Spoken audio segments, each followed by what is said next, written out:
ఇదే గోవర్ధనగిరి పర్వతం. ఈ పర్వతం విశేషం ఏమిటంటే,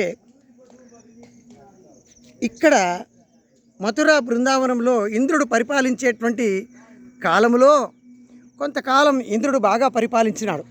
అయితే ఇక్కడ పాడి పంట, ధనధాన్యము అంతా భోజనానికి కావలసినటువంటి పదార్థాలే కానీ, గోవులకే కానీ ఆయన్నే ఆహారం ఇచ్చేవాడు.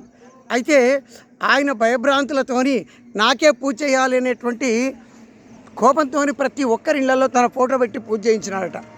అతర కొంతకాలానికి కృష్ణుడు జన్మించిన తర్వాత శ్రీకృష్ణుడు జననమయ్యింది. జననమైన తర్వాత అప్పుడు ఆయన కొంతకాలానికి పెద్దగైనాడు.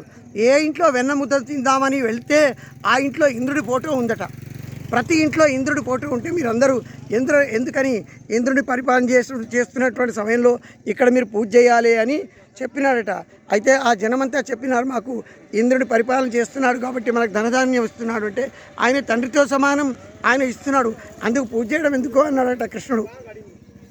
అంటే పూజ చేయకపోతే మాకు వర్షాలు కురిపించడు, ధనధాన్యం దొరకదు అంటే ఎలా కురిపించడో ఆయన పూజలు మానేయండి, ఆ పూజలు మానేస్తే నీకేం కావాలో నేను ఇస్తా అన్నాడట. అంటే అప్పుడు పూజలు మానేసిండ్రు. మానేస్తే అప్పుడు వర్షాకాలం వర్షం కుదిరించింది. వర్షం కుదిరించినప్పుడు భయభ్రాంతులు చేసి విపరీతమైన వర్షము, ఆ వర్షంలో వనగళ్ళు అంత భయభ్రాంతులను చేస్తే అప్పుడు శ్రీకృష్ణుడు బాల్యుడు, అంటే ఆయన కేవలం 7 సంవత్సరాలే ఉన్నాడు. ఆ 7 సంవత్సరాల కాలంలో ఆ శ్రీకృష్ణుడు వచ్చి ఎంత భయభ్రాంతులు చేస్తున్నాడంటే వర్షం కురిపించి వర్షంలో జీవాలన్నీ పోతున్నాయి, జీవులు చనిపోతున్నాయి. అటువంటి సమయంలో శ్రీకృష్ణుడు వచ్చి చిటికన వేలతోని ఈ యొక్క పర్వతాన్ని, ఇదే గోవర్ధనగిరి పర్వతం, ఇది కొన ప్రాంతం, ఇది మధ్యలో చాలా పెద్దగా ఉంది.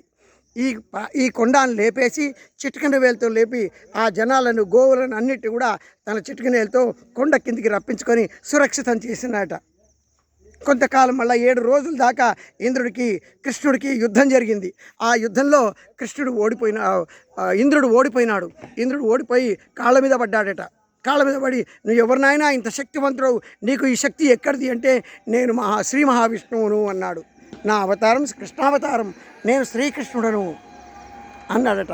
అప్పుడు ఆయన కాళ్ళ మీద పడి, స్వామి ఇక నుంచి మరు జన్మలో నాకు అర్జునుడు పుడతాడు, ఆయన ఆ జన్మాంతం నీ దగ్గరే ఉంటాడు, అదే నా కోరిక అని ఆయన తన కుమారుణ్ణి ఆయనకు చేయించినాడు.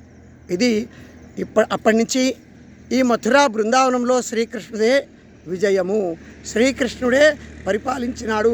మధురా బృందావనం ఇదే గోవర్ధనగిరి.